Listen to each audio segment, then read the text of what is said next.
வந்து டிவிகே தலைவர் விஜய் அவர்கள் வந்து ஒரு பரப்புரையின் போது குழந்தைகளிடம் வந்து எப்படி நீங்க வீட்டில் மிட்டாய்க்கும் துணிமணிக்கும் எப்படி அடம் பிடிச்சி ஓட்டு வாங்கி எப்படி அடம் பிடிச்சி வாங்குறீங்களோ அந்த மாதிரி விஜய் மாமா அவர்களுக்கு அடம் பிடிச்சி ஓட்டு வாங்கி கொடுங்கன்னு சொல்லி குழந்தைகளை வந்து ஒரு ஓட்டு பொறுக்கும் கருவியா யூஸ் பண்ணியிருக்காரு.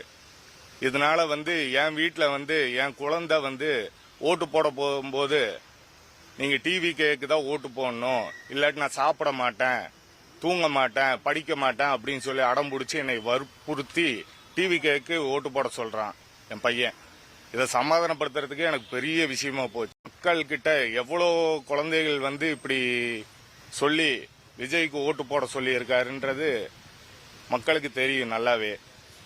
இது சம்பந்தமா வந்து குழந்தைகளை வந்து மிஸ்யூஸ் பண்ணி அவங்கள ஒரு ஓட்டு போடுற ஒரு கருவியா, ஓட்டுக்கு யூஸ் பண்ற ஒரு கருவியா யூஸ் பண்ணியிருக்காரு விஜய். இது வந்து சட்ட ரீதியா ரொம்ப குற்றமான விஷயம்.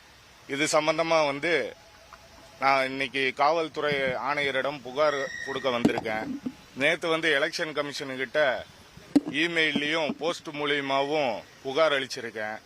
இது சம்பந்தமா தக்க நடவடிக்கை எடுப்பாங்கன்னு நம்புறேன். அப்படி கமிஷனர் நடவடிக்கை எடுப்பாரு, எலெக்ஷன் கமிஷன் நடவடிக்கை எடுக்கும் நம்புறேன். அப்படி அவங்க நடவடிக்கை எடுக்கலன்னா நான் நீதிமன்றத்தை நாட போறேன். நன்றி, வணக்கம். நான் அது சொல்லக்கூடாது இல்லைங்களா? குழந்தைங்க வந்து ரொம்ப வற்புறுத்துறாங்க. நான் அவங்ககிட்ட பொய் சொல்லி இருக்கேன். நான் டிவி தான் போட்டேன்னு பொய் சொல்லி இருக்கேன். அப்படி சொல்லனால என் வீட்டுல பிரச்சனை இல்லாம போகுது. இது என்னையும் பொய் சொல்ல வச்சிருக்காங்க இல்லையா? இது இவங்க இப்படி சொல்லலன்னா, விஜய் அவர்கள் இப்படி சொல்லி குழந்தைகளுக்கு அழுத்தம் கொடுத்ததுனால தானே இந்த பிரச்சனை. 5 வயசு ஓட்டும் போட்டு முடிச்சாச்சு. இதுக்கப்புறம் வந்து நீ கம்ப்ளைண்ட் கொடுத்து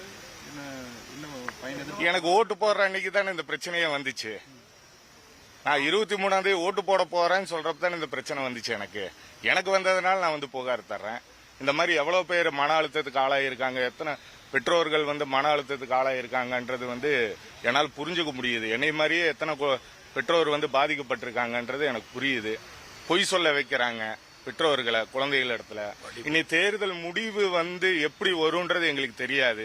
அது குழந்தைகளை இன்னும் எப்படி மென்மேலும் பாதிக்கும்ன்றது வந்து எங்களுக்கு ரொம்ப பயமா இருக்கு. ஒரு பேரண்ட்ஸா, கட்சிக்காரன்றதை விட ஒரு பெற்றோரா வந்து எனக்கு ரொம்ப பயமா இருக்கு. அதனாலதான் இது வந்து இந்த வீடியோஸ் வந்து பரவாம தடுக்கிறதுக்கு வேண்டி காவல்துறை நடவடிக்கை எடுக்கணும். இது பேசின விஜய் அவர்கள் மீதும்